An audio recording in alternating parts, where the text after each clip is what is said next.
कभी कभी जो भूत प्रेत होते हैं ना, वो भी अपनी बातें बताना चाहते हैं। वो भी आपसे अपनी दिल की बात रखना चाहते हैं आपके सामने, और आपसे कुछ वो बातें करना चाहते हैं। बट होता क्या है कि वो अलग दुनिया के लोग हैं, तो हम ना उनको देख के डर जाते हैं।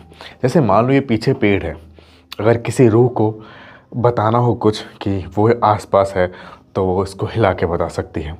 अगर ये हिलेगा तो मैं डर जाऊँगा, क्योंकि मैं इस रूम में अकेला हूँ।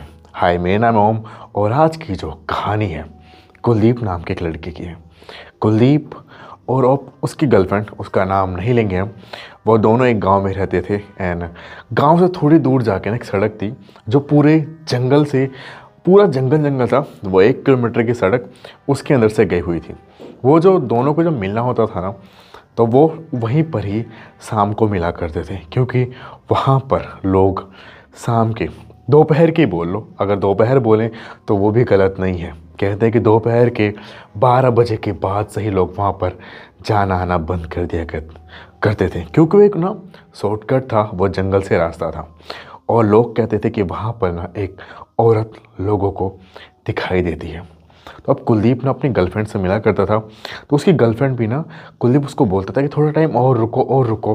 वो कहती थी नहीं, यहाँ पर भूत है, एक चुड़ैल है, तो यहाँ से निकलना ही सही रहेगा कुलदीप, हम यहाँ से फटाफट निकल जाए करेंगे। एक दिन क्या हुआ, कुलदीप के मन में ना थोड़ा हुआ कि यार ऐसा क्या है। गांव वालों से भी उसने पूछा, सबसे जानकारी रही, तो सबने बोला कि हाँ, यहाँ पर कुछ तो है। और सब ने यहाँ पर एक औरत को भटकते हुए देखा। तो कुलदीप ने कहा कि चलो मैं देखता हूँ, आज ना मैं ट्राई करता हूँ। उसकी गर्लफ्रेंड आई मिलने उससे, वो 3 बजे के करीब, जैसे 4:30 बजे, ठंड का टाइम था, 4:30 बजे, और वो जाने लगी कि नहीं यार, अंधेरा भी जल्दी हो जा रहा है, 5, 5:30 बजे अंधेरा हो जा रहा है, तो फटाफट मैं निकल रही हूँ। तो कुलदीप ने कहा कि ठीक है, तुम चली जाओ। कुलदीप वहीं पे रुक गया अपनी बाइक को लगाकर। एंड उसके बाद क्या हुआ, जैसे ही 5:30 हुए, वहाँ पर पूरा अंधेरा हो गया। कुलदीप ना उस रोड पे कभी गया ही नहीं था आगे तक, उसने कभी जाके देखा नहीं, क्योंकि उसको भी डर था कि गांव वाले मना करते हैं, कोई नहीं जाता है, तो भाई कोई तो दिक्कत है। अब वो ना उस बाइक उसने स्टार्ट की और चल पड़ा आगे की तरफ। वो आगे की तरफ गया ना, तो थोड़ी दूर और गया, चलता रहा चलता रहा चलता रहा। जैसे ही वो 200 मीटर आगे गया होगा, तो उसको ना एक हलचल सी दिखी जंगलों की तरफ। तो उसने बाइक रोकी, और बाइक की जो लाइट थी ना, उसने हर तरफ की, उसको कोई भी जंगलों में नहीं दिखाई दिया। तो उसको लगा क्या पता कोई जानवर वानवर हो। वो फिर आगे की तरफ बढ़ गया। तो वो और आगे की तरफ जब बढ़ा ना, तो उसको अब दिखाई दी एक हवेली। उस सड़क पर एक हवेली थी, जिसके बारे में ज़्यादा लोग को नहीं पता था, ना ही लोग उस हवेली के बारे में बात किया करते थे। कुलदीप ने उस हवेली को देखा, एंड वो बाइक आगे लेके चला गया। बाइक आगे लेके चला गया, जंगल पूरा क्रॉस कर दिया, वो वापस आया, उसने फिर हवेली को देखा। एंड पूरा ना उसने रास्ता क्रॉस कर लिया, बट उसको ना कोई भी दिखाई नहीं दिया। अब कुलदीप को लगा कि यार कोई दिखाई नहीं दिया, लोगों की अफवाह है, क्या सिस्टम है, कुछ तो गड़बड़ है। तो वो गांव में गया, एंड उसने अपनी अपनी जो गर्लफ्रेंड थी ना, नेक्स्ट दिन उसने मना किया कि आज तुम ना मत आओ, मुझे कुछ काम है। उसने नहीं बताया अपनी गर्लफ्रेंड को कि वो रात को क्या प्लान बना रहा है। उसने ना अपने 2 दोस्त को लिया, कुलदीप ने, एंड उनको सब कुछ बताया कि वहाँ पे एक हवेली है, हम सब लोग जाके देखते हैं। तो बाकी जो 2 दोस्त थे ना कुलदीप के, वो स्टार्टिंग में वो मना कर रहे थे, नहीं यार नहीं यार, देख यार डर, ऐसा रिस्क विस्क होता है। तो कुलदीप ने बहुत फोर्स किया, यार चल लो ना, कुछ नहीं होता, मैं हूँ ना, मैं चल रहा हूँ, तुम लोग क्यों डर रहे हो। बहुत मनाने के बाद ना वो दोनों दोस्त मान गए। अब ये तीनों लोग ना रात का वेट कर रहे थे। जैसे ही शाम के 6 बजे, अंधेरे का टाइम था, बिल्कुल गुप हो चुका, बिल्कुल सुनसान अंधेरा हो चुका था। शाम के 6 बजे, ठंड का टाइम था, तो अंधेरा हो जाता था। वो गए अंदर, उन्होंने हवेली देखी, और तो उसके जो दोस्त हैं ना कुलदीप के, उन्होंने कहा कि यार इसके बारे में तो हमने भी नहीं सुना था, ना ही हम यहाँ पर कभी आए, ना ही गांव वाला कोई आता है, भूत के डर के कारण। तो कुलदीप ने कहा यही तो वो हवेली है शायद, जहाँ पर लोग उस औरत को, उस भूत को, उस चुड़ैल को यहाँ पर भटकते हुए देखते हैं। तो उसके दोस्तों ने कहा कि यार सुनना भाई, चलते हैं चलते हैं चलते हैं। तो कुलदीप ने, अरे यार क्यों टेंशन ले रहे हो, मेरे पास टॉर्च वॉर्च है, एक बार क्या करते हैं, तीनों के तीनों ना हवेली के अंदर चलते हैं। तो 2 दोस्त ने कहा यार भाई देख, डर लग रहा है, किसी और दिन आएंगे। तो उसने कहा नहीं ना, कुलदीप ने कहा चलते हैं यार, क्या होगा, कुछ नहीं होएगा। तो उन तो दोस्त के 2 दोस्त थे ना, वो कुलदीप से कह रहे ठीक है तू आगे आगे चल।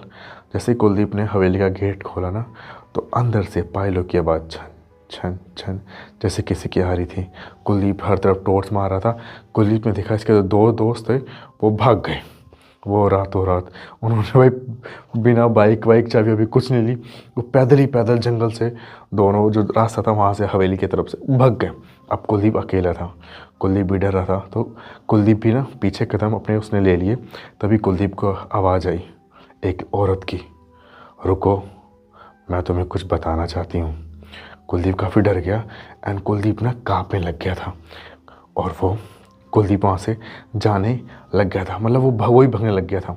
और उसने कुलदीप से कहा, देखो भागो मत, मैं तुम्हें कुछ बताना चाहती हूँ। कुलदीप फिर भी भागने लग गया। अब कुलदीप ना अपनी बाइक की चाबी ढूंढ रहा है कि मेरे जेब में चाबी थी, वो चाबी कहाँ है। उसको ना अपनी चाबी नहीं मिल रही थी, पता नहीं वो चाबी कहाँ गिर गई थी। कुलदीप पैदल ही पैदल भागने लग गया उस रोड से। जैसे वो भाग रहा था तो उस एक औरत उसको खड़ी दिखी, बहुत सुंदर सी एक औरत, उसका चेहरा बहुत सुंदर, उसने बहुत अच्छे कपड़े पहने हुए थे, जैसे कोई दुल्हन से पहन के रखते हैं वैसे पहने हुए थे। उसने कुलदीप को बोला, मैं तुम्हें कुछ बताना चाहती हूँ, मुझसे क्यों डर रहे हो, मैं तुमसे बात ही तो करना चाहती हूँ। कुलदीप ने कहा, देखिए आप जो भी हैं मुझे यहाँ से जाने दें, मेरे से गलती हो गई। तो उस औरत ने बोला, गलती कुछ नहीं हुई, मैं तुम्हारा कुछ भी गलत नहीं करूँगी, मेरे पे विश्वास रखो, मैं सिर्फ़ और सिर्फ तुमसे बातें करना चाहती हूँ, मैं तुम्हें कुछ बताना चाहती हूँ। उसने एक रोड किनारे एक पत्थर था, एक पुलिया टाइप बनी हुई थी। उस औरत ने बोला, आओ कुलदीप यहाँ बैठते हैं। तो उस औरत ने बोला, कुलदीप ने बोला, लाइक आपको कैसे पता मेरा नाम कुलदीप है। तो उस औरत ने ये बोला, तुम हर शाम के टाइम अपनी गर्लफ्रेंड से यहाँ मिलते हो ना, मुझे सब पता है, आओ बैठो, मैं तुम्हें कभी नुकसान जब भी नहीं पहुँचाया तो अब क्यों पहुँचाऊँगी, मैं बस तुमसे कुछ बातें करना चाहती हूँ। कुलदीप काफ़ी डरा हुआ सहमा हुआ, क्योंकि वो सामने की तरफ औरत थी, उस पर कोई रास्ता नहीं था। वो उस पत्थर पर बैठ गया एंड जस्ट उसके सामने एक पत्थर था, वहाँ पर आके वो औरत बैठ गई। बहुत सुंदर सी औरत, बहुत जैसे चुड़ैल वुड़ैल वैसे वाली शक्ल नहीं थी उसकी, बहुत सुंदर सी थी वो।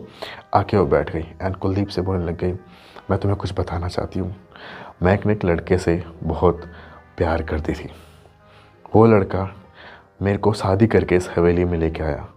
पता नहीं उसने ये हवेली कब खरीदी थी या फिर रेंट पे ली थी, बस उसने मुझे ये बोला था कि हम दोनों यहाँ पर रहेंगे। हम यहाँ पर 6 महीने रहे थे, अचानक से वो लड़का पता नहीं कहाँ गायब हो गया और उसने मुझे हवेली के बेसमेंट में लॉक कर दिया था। उसके बाद वो कभी नहीं आया और मैं वहीं पर ही दुनिया को छोड़कर चली गई। मैं ये बात बहुत लोग को बताना चाहती हूँ कि मेरा अंतिम संस्कार कर दो। मेरी बॉडी आज भी उस हवेली के बेसमेंट में पड़ी है। कुलदीप, क्या तुम मेरी मदद करोगे? कुलदीप काँपते हुए, हाँ, मैं गांव वालों को बोलूँगा और मैं आपकी मदद करूँगा, आप मुझे अभी जाने दें। औरत ने फिर बोला, कुलदीप मत डरो, मैंने तुम्हें अभी तक कोई नुकसान पहुँचाया नहीं ना, बस मैं तुमसे मदद चाहती हूँ, क्या तुम मेरी मदद करोगे कुलदीप? कुलदीप थोड़ा सा रिलैक्स हुआ, हाँ मैं आपकी मदद करूँगा दीदी, मुझे अब यहाँ से जाने दें। औरत ने फिर कहा, कुलदीप देखो मत डरो, आपकी चाबी जो है ना गेट के पास गिरी हुई है, जाओ आपके उठा लो। उसने कुलदीप गया, उसकी बाइक की चाबी गेट के पास थी, उसने उठाया और उस औरत ने कुलदीप को स्माइल दी और कुलदीप वहाँ से निकल गया। कुलदीप अपने घर आया, रात के लगभग उसको 12 बज चुके थे। उसको नींद नहीं आई थी, सोचे जा रहा था।